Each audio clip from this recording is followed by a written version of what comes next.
அல்லைப்பிட்டியில் அப்பாவி சிறுவன் ஒருத்தன் சுட்டு படுகொலை செய்யப்பட்டிருக்கின்றான். போலீஸ் ஜீப்பை தாண்டி சென்று கொண்டிருந்த பொழுது கூடு விழுந்தவுடன் அவன் மரணமடைந்திருக்கின்றான்.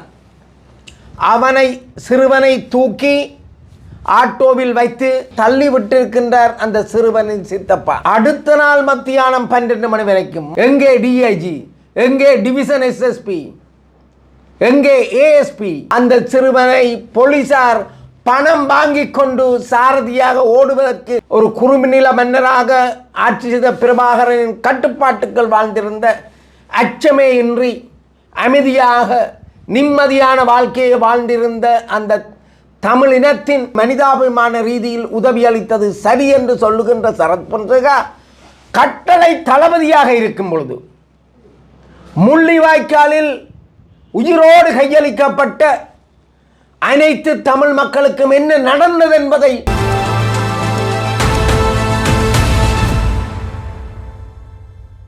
வடமாகாணத்தில் கொலைகள் தொடர்கின்றன. அரச படைகளின் ஆயுதங்களிலிருந்து, அரச படைகளின் துவக்கிலிருந்து சன்னங்கள் பொதுமக்களை நோக்கி பாய்கின்றன. அனைவரும் சமம், அனைத்து மக்களும் சமம் என்று கூறுகின்ற அன்பு தோழர் அனுரகுமார திசநாயக்காவின் அரசும் மௌனம் காக்கின்றது.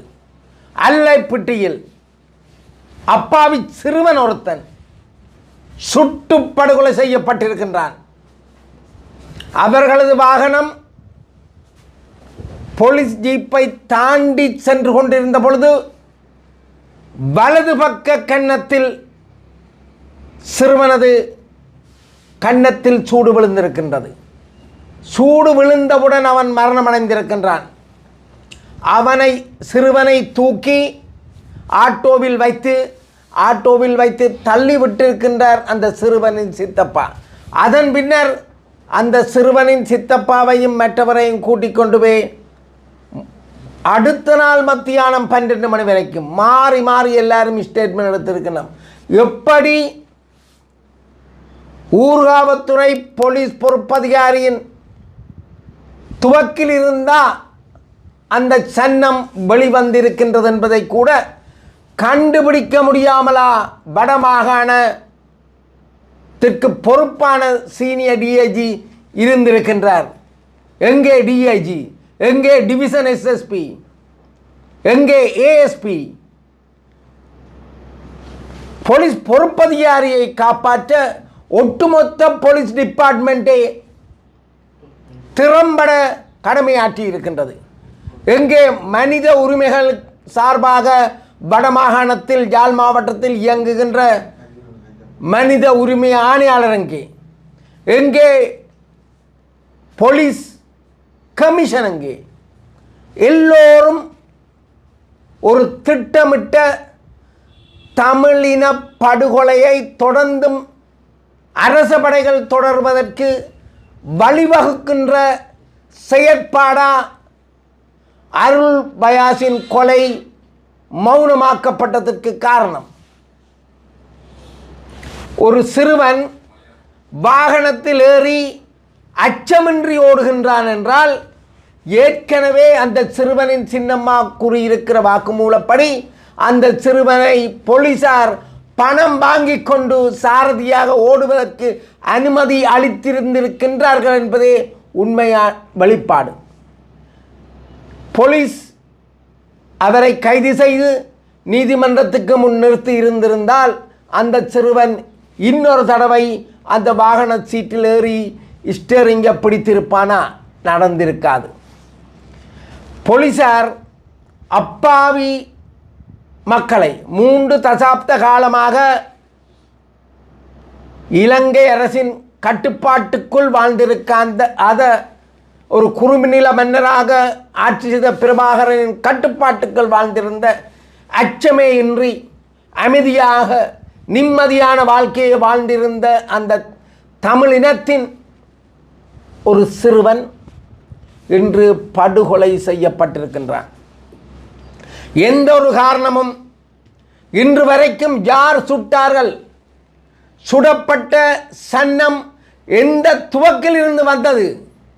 இன்று வரைக்கும் அது சம்பந்தமாக எல்லாரும் மௌனமாக இருக்கின்றீர்கள். டிசிடிபிக்கு பாரம் கொடுத்து பூசி மெழுகி புத்திசாலித்தனமாக ஊர்காவத்துறை போலீஸ் பொறுப்பதிகாரியை காப்பாற்றுவதன் நோக்கமா போலீசார் அருள் பயாஸின் கொலையை உடனே அடுத்த நிமிடமே யாருடைய துவக்கு, என்ன சன்னம், எப்படி சன்னம் பாய்ந்தது, அது கொலையா, என்ன நடந்ததென்ற உண்மையை இன்று வரைக்கும் வெளிக்கொண்ட முடியாமல் வடமாகாணத்தில் உள்ள அனைத்து போலீஸ் அதிகாரிகளும் ஒன்றிணைந்து ஒட்டுமொத்தமாக தமிழ் மக்களது நியாயமான ஒரு ஜனநாயக உரிமையை, வாழ்வை அச்சுறுத்துகின்ற மாதிரி ஒரு செயலைத்தான் செய்திருக்கின்றதாக அடக்குமுறைகளுக்கு எதிரான ஜனநாயக அமைப்பு எடுத்து காட்ட விரும்புகிறது. இன்று வரைக்கும் ஊர்காவத்துறை நீதிமன்றத்தில் யார் குற்றவாளி என்று, எவர் சுட்டார் என்று அவரை முன்னிலைப்படுத்தவில்லை. ஒரு ஓஏசி சுட்டால் அவர் குற்றவாளி கிடையாதா? யாருடைய துவக்கு, யாருடைய பிஸ்டலுக்கு இருந்து அந்த குண்டு வெளிவந்திருக்கின்றது என்பதை ஏன் இன்று வரைக்கும் இலங்கை போலீஸ் திணைக்களம், ஐஜிபி அவர்கள் இது சம்பந்தமாக அக்கறைப்பட்டு இந்த விடயத்தை நீதிமன்றத்தின் முன்னிலைப்படுத்த தவறி இருந்திருக்கின்றார்? போலீஸ் பாதுகாப்பு அமைச்சர் எங்கே போயிருக்கின்றார்? வடமாகாணம் போலீஸ் திணைக்கள ஐஜிபியின் கட்டுப்பாட்டுகள் இல்லையா? அல்லது வடமாகாணத்துக்கு போலீஸ் பாதுகாப்பு மந்திரி அமைச்சர் இல்லையா? ஏன் அவர்கள் இன்று வரைக்கும் அது சம்பந்தமாக அக்கறைப்படவில்லை? மனித உரிமைகள் இங்கே செத்து விட்டதா? வடகிழக்கு மாகாணங்களை தவிர அனைத்து மாகாணங்களிலும் துவக்கு சன்னதமாடுகின்றது. பொதுமக்களின் கரங்களிலிருந்து துவக்கு சன்னங்கள் போலீஸை கூட நோக்கி சூழப்படுகின்றன. ஆனால் வடகிழக்கு மாகாணங்களில் அப்பேற்பட்டதொரு நிலை 2009 வைகாசி 19 பின்னர் எங்கும் நடந்திருக்கவில்லை. ஆனால் அரச படைகளின் துவக்கிலிருந்து சன்னங்கள் பொதுமக்களை நோக்கி பாய்ந்திருக்கின்றன. பொதுமக்கள் காயப்பட்டிருக்கிறார்கள், பொதுமக்கள் படுகொலை செய்யப்பட்டிருக்கின்றார்கள். தமிழ் இன படுகொலை நடந்தேறி இருந்திருக்கின்றது. அதை யாரும் இலகுவில் ஒழித்தோ மறைத்தோ இல்லாமலாக்கவோ முயல முடியாது. அன்பு தோழர் அன்றகுமார் திசாநாயக்காவின் அரசு அனைத்து மக்களும் இந்த நாட்டில் சம உரிமையா, சம அந்தஸ்து, ஜனநாயகமாக வாழ முடியும் என்று கூறுவாராயிருந்தால் தமிழ் மக்களுக்கு இன்று வரைக்கும் நடந்த இன்னல்கள், கொடுமைகள், அநியாயங்கள் அனைத்துக்கும் ஜனநாயக ரீதியில் அனைவரும் நீதிக்கு முன்னிறுத்தப்பட வேண்டும். இன்றைக்கு படுகொலை சம்பந்தமாக வெள்ளிக்கிழமை ஞாயிற்றுக்கிழமை நடந்த படுகொலை சம்பந்தமாக அதற்காக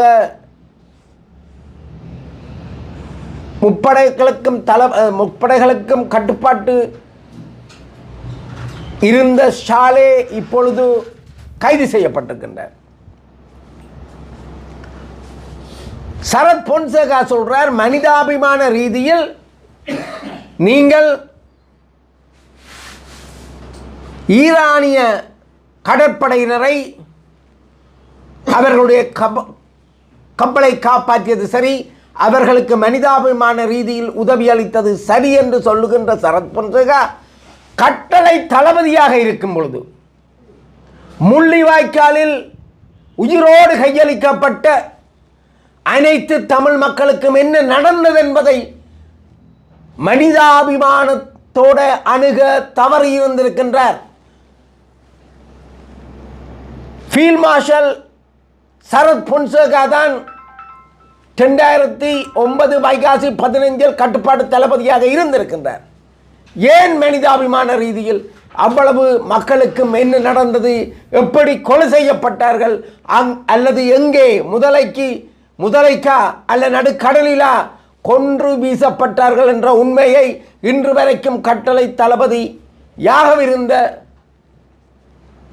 சரத் பொன்சேகா அவர்களும் சவேந்திர டி சில்வா அவர்களும் அந்த உண்மையை சர்வதேசத்தின் முன் நீதிக்கு முன் சொல்ல தயங்கி இருந்திருக்கிறார்கள், மறுத்திருக்கின்றிருக்கிறார்கள், தவறி இருந்திருக்கின்றார்கள்.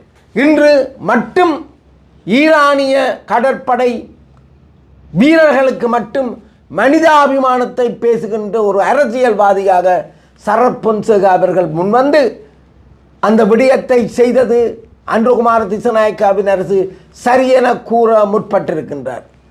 தமிழ் மக்களுக்கு ஒரு நீதி, உலகில் வாழ்கின்ற இலங்கையில் வாழ்கின்ற அனைத்து மக்களுக்கும் வேறொரு நீதியா? அருள் பயாஸின் கொலைக்கு சரியான நீதி பெற்றுத்தர வேண்டும். அன்பு தோழர் அனுரகுமார திசாநாயக்கா தான் இந்த நாட்டுக்கு ஜனாதிபதியாக இருக்கின்றார். இந்த நாட்டு ஜனாதிபதியை மிகவும் பணிவன்புடன் கேட்டுக்கொள்கின்றோம். அப்பாவி சிறுவன் படுகொலை செய்யப்பட்டிருக்கின்றான். எங்கே ஐஜிபியின் ஆட்சி இல்லையா? ஐஜிபி எங்கே சென்றிருக்கின்றார்?